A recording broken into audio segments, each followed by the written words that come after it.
नमस्कार, मैं हूं पुण्य प्रसून वाजपेयी। दस्तक में आपका स्वागत है। गुजरात से मिजोरम भेजी गई और अब 4 महीने पहले छुट्टी कर दी गई। हम जिक्र राज्यपाल कमला बेनीवाल का कर रहे हैं। बात होगी दस्तक में, इस पर जरूर बात होगी, लेकिन सवाल इन सब के बीच है, क्या राजनीतिक तौर पर मौजूदा वक्त में अपने अपने तरह के चाचा चौधरी हैं? और इसका जिक्र हम इसलिए कर रहे हैं क्योंकि आज ही 1971 में चाचा चौधरी का चरित्र जिस कार्टूनिस्ट प्राण ने जीवित किया था, उनकी आज मृत्यु हो गई। 75 वर्ष की उम्र, कैंसर से मर गई।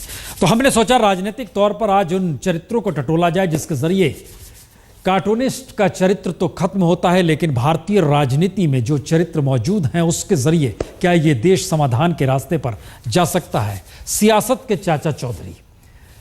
लेकिन आइए कार्टूनिस्ट प्राण के जरिए जरा उन स्थितियों को समझने की कोशिश की जाए कि आखिर कार्टूनिस्ट के चरित्र के जरिए समाज की मुश्किलों का समाधान पाने की इच्छा एक कार्टूनिस्ट में हुई, लेकिन इंदिरा से लेकर अब तक के दौर में क्यों नहीं हो पाई है?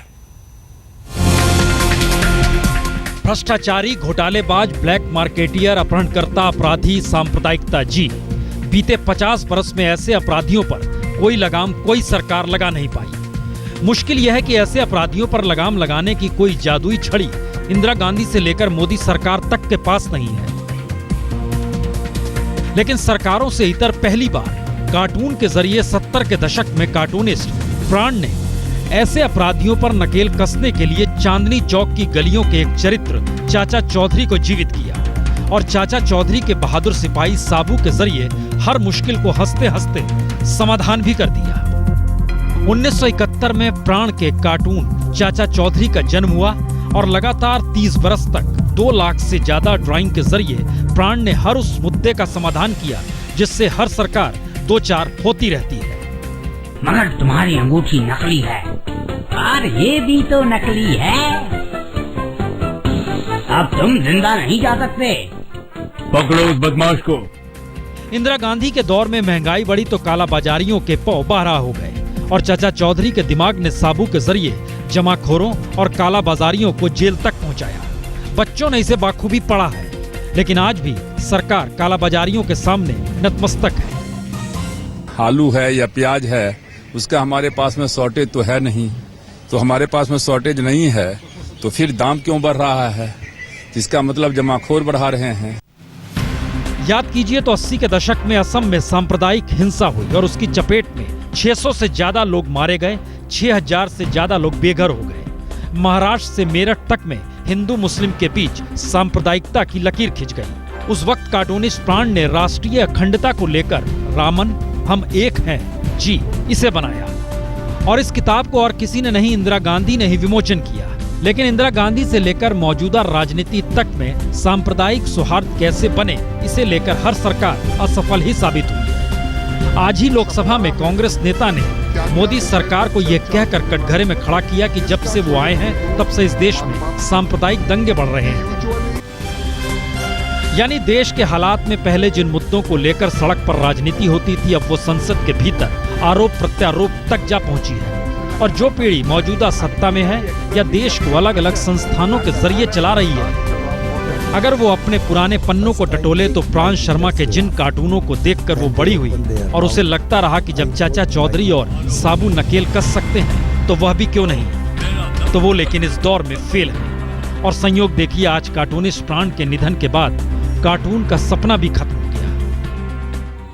बिनी, आज नाश्ते में हलवा बनाओ। नहीं बन सकता, घी खत्म है। मैं नहाकर घी ले आऊंगा।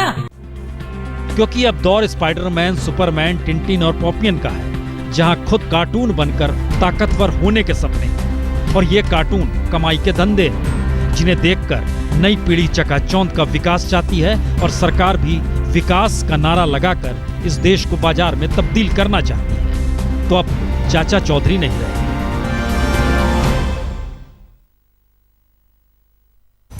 चाचा चौधरी का दिमाग कंप्यूटर से तेज चलता है। हम 10:30 बजे दिखलाएंगे आपको। इन चरित्रों के जरिए जरा जीने का प्रयास करेंगे। उसमें बहुत सारे थे, चाची थी, बिल्लू थी, साबू था, सब कुछ था, कैसे कुछ था। 10:30 बजे हमारे साथ रहेगा। लेकिन जो सवाल यहां से खड़ा होता है कि दरअसल इस देश के हालात ऐसे क्यों हो चले हैं।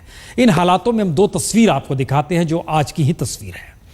निकल कर आई है। ये दो तस्वीर, एक तरफ दिल्ली की सड़क पर खुले तौर पर हत्या दिन दहाड़े जो सीसीटीवी कैमरा कैद करता है, और दूसरी तरफ कुरुक्षेत्र का नज़ारा जहां गुरुद्वारे पर कब्जा किसका हो, एसजीपीसी का हो या फिर हरियाणा के एसजीपीसी का हो, इसको लेकर जबरदस्त हंगामा। ये दो चेहरे अपने आप में बताते हैं कि देश का रास्ता धीरे धीरे उस हिंसक परिस्थितियों में सिमटता जा रहा है जहां समाधान और रास्ता सिर्फ और सिर्फ राजनीतिक तौर पर चाहिए, लेकिन उसके छांव में हिंसा होती है। दरअसल दिल्ली में जिस तरह की घटना हुई, उस घटना के मद्देनजर दिल्ली में अब भी यही चर्चा होती है, सरकार किसकी बनेगी, चुनाव कब होंगे। कोई कहता है बहुमत नहीं है, कोई कहता है हम सरकार बनाने की स्थिति में नहीं है। लेकिन जो घटना हुई है वो उस मूल वजह में आकर अटक जा रही है कि क्या इस देश में सारी परिस्थितियां राजनीति से जुड़ गई है और अब हालात इतने बद से बदतर होते जा रहे हैं। पहली रिपोर्ट देखिए, इसको सिलसिलेवार तरीके से आगे बढ़ाएंगे। दिल्ली है किसकी, ये सवाल बीते 6 महीनों से एक सवाल ही है। दिल्ली के लेफ्टिनेंट गवर्नर नजीब जंग को दिल्ली की जरूरतें देखनी है, यानी विकास देखना है, तो देश के गृह मंत्री राजनाथ सिंह को दिल्ली की कानून व्यवस्था देखनी है, क्योंकि दिल्ली पुलिस केंद्र के अधीन है। यानी चुनी हुई कोई सरकार है नहीं, तो दिन दहाड़े दिल्ली में क्या कुछ हो सकता है, इसकी तस्वीर आपको विचलित कर सकती है। लेकिन फिर भी देखिए इसे। यह तस्वीर सीसीटीवी कैमरे में कैद की गई, जो कि दिल्ली के मदनगीर इलाके के बाजार की है, जहां हमेशा लोगों की आवाजाही रहती है। 4-5 लड़के हाथ में चाकू लहराते हुए दौड़ते हुए आ रहे हैं और दूसरी तरफ से आती एक मोटरसाइकिल को रोकते हैं और चाकू के वार शुरू कर देते हैं। मोटरसाइकिल के पीछे बैठा लड़का भाग निकलता है, लेकिन मोटरसाइकिल चलाता लड़का सचिन भाग नहीं पाता। और विचलित करने वाले ये दृश्य खुलेआम, खुली सड़क, खुले आसमान तले होते रहते हैं। चंद मिनटों तक एक शख्स को मार गिराया जाता है और उसके बाद सब कुछ सामान्य है।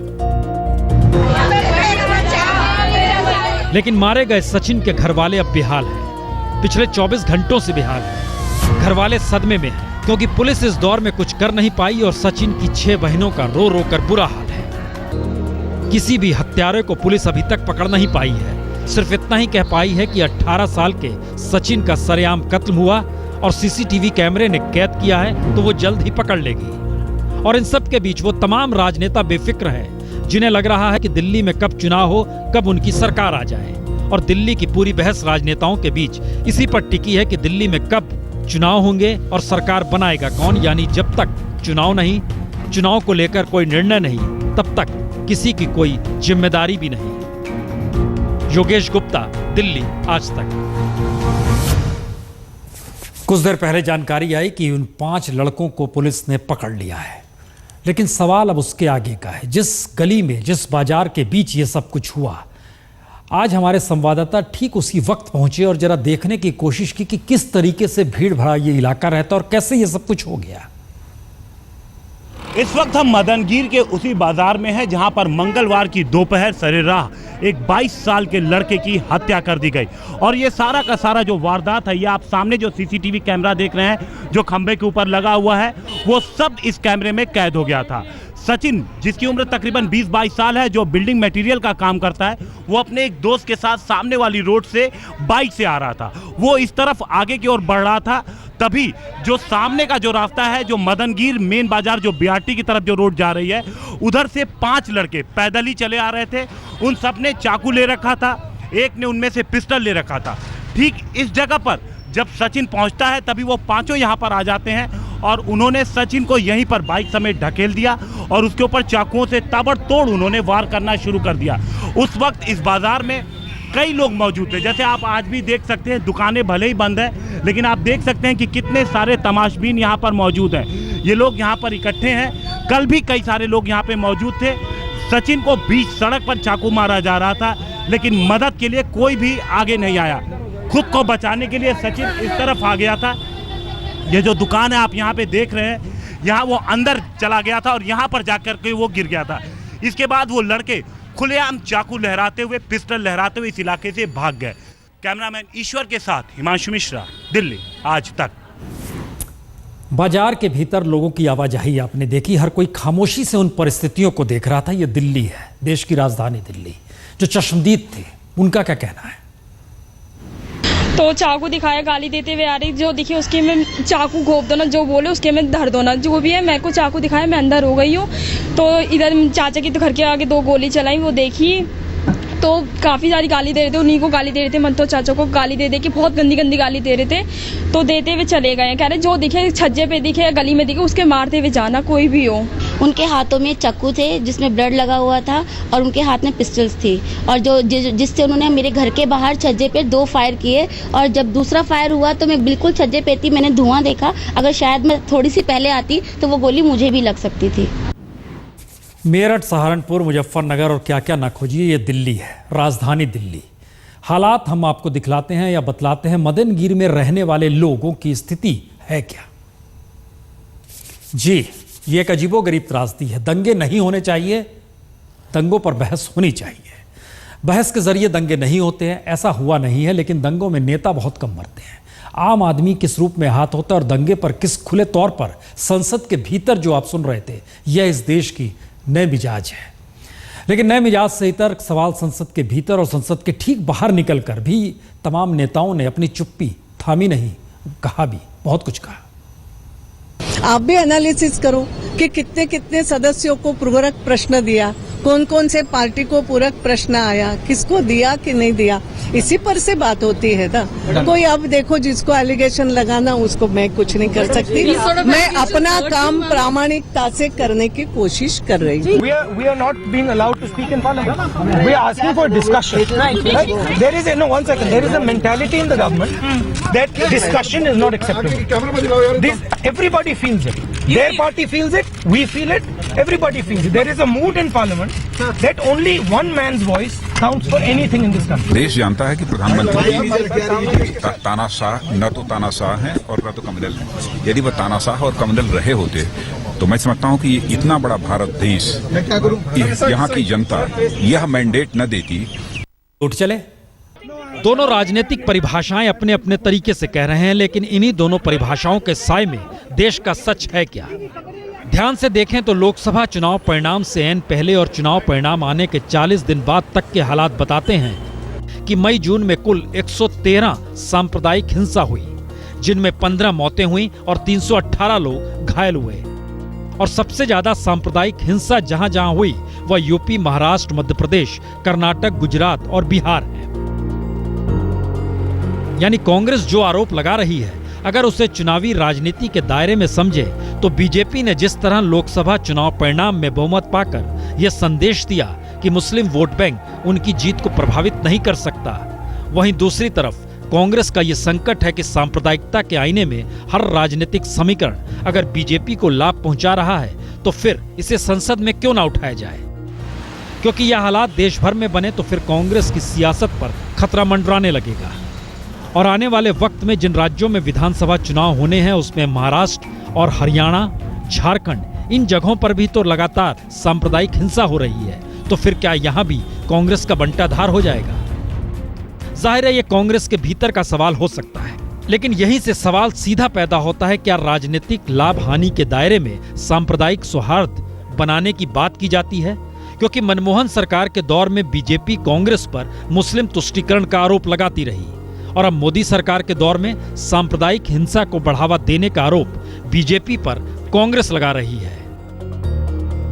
इन दोनों परिस्थितियों के बीच अगर बीजेपी की माने तो कांग्रेस के इसी राजनीतिक संकट के मद्देनजर राहुल गांधी सांप्रदायिकता के मुद्दे को हवा देते हुए खुद के नेतृत्व की साख बनाने में जुट चुके हैं। यानी कांग्रेस के भीतर जिस तरह राहुल गांधी के कामकाज के तौर तरीकों पर उंगली उठ रही है और प्रियंका गांधी को मांग अब उठने लगी है, उसने राहुल गांधी के सामने राजनीतिक संकट पैदा कर दिया है। क्योंकि अब चर्चा भी जिस तरह से होगी उसमें देश समाज की बात नहीं होगी, राजनीति साधने की ही बात होगी। तो इंतजार कीजिए संसद के भीतर ये चर्चा होती कब है, कल या परसों। मोदी सरकार ने आज 4 फैसले लिए, चारों फैसले आपके स्क्रीन पर। इन 4 फैसलों में एक यूनिवर्सिटी मोतिहारी में जो सेंट्रल यूनिवर्सिटी खोली जा रही है उसको लेकर जुवेनाइल एक्ट बदल रहा है। यानी अब 18 बरस से कम वाला शख्स अगर रेप करता है, हत्या करता है, तो अब उसे सजा मिलेगी एक बालिग की तर्ज पर। रेलवे इंफ्रास्ट्रक्चर में 100% एफडीआई, रक्षा के क्षेत्र में 49% एफडीआई, इन सबको क्लियर आज कर दिया गया कैबिनेट के जरिए। लेकिन एक फैसला और आया। उस फैसले का मतलब ये था कि कहीं बदला भी लिया जा रहा है, दुखी थे तो कहीं वो थे मिजोरम की राज्यपाल कमला बेनीवाल को हटा दिया गया है। 4 महीने का टर्म बचा था और 6 जुलाई को मिजोरम की राज्यपाल इन्हें बनाया गया था। इससे पहले ये गुजरात में थी, लंबे वक्त तक थी और लगातार याद कीजिए तो लोकपाल को मुद्दे को लेकर टकराव भी हुआ था। कई ऐसे मुद्दे आए थे जहां टकराव लोकायुक्त की नियुक्ति को लेकर मोदी बेनीवाल में ठनी थी। ये सारी परिस्थितियां बतला रही हैं कि किस तरीके से कमला बेनीवाल को हटाया गया है।